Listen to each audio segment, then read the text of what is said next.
Terjadi lagi, seseorang yang hanya punya usaha kecil-kecilan tiba-tiba dapat surat dari petugas pajak kalau punya omset sebesar 4,8 miliar lebih.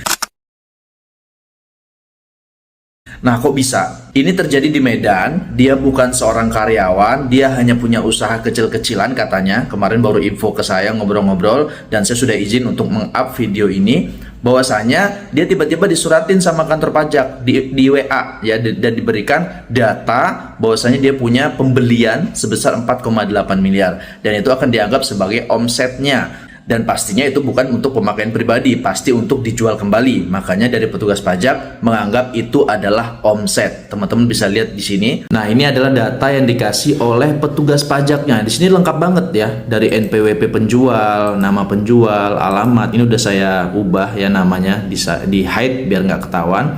Nama pembelinya tadinya nick dan namanya, alamatnya, nomor faktur, lalu nama barang dan nilai barangnya serta jumlah barangnya. Dan kalau di total itu sebesar 4,8 miliar. Nah, teman-teman bisa lihat. Ini udah harus PKP nih kalau 4,8 miliar. Wajib terbitkan faktur. Nah, ini bagaimana kelanjutannya? Kalau ceritanya dulu pernah melamar menggunakan KTP dan ternyata kemungkinan besar KTP itu yang disalahgunakan oleh si pengusaha tadi.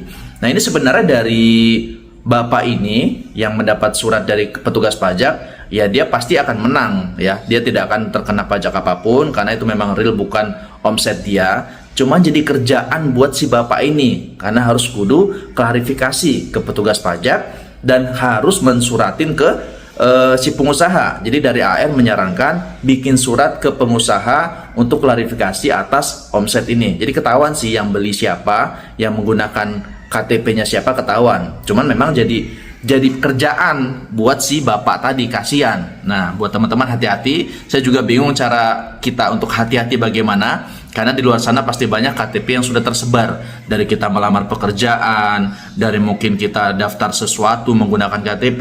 Nah, memang KTP udah tersebar luas.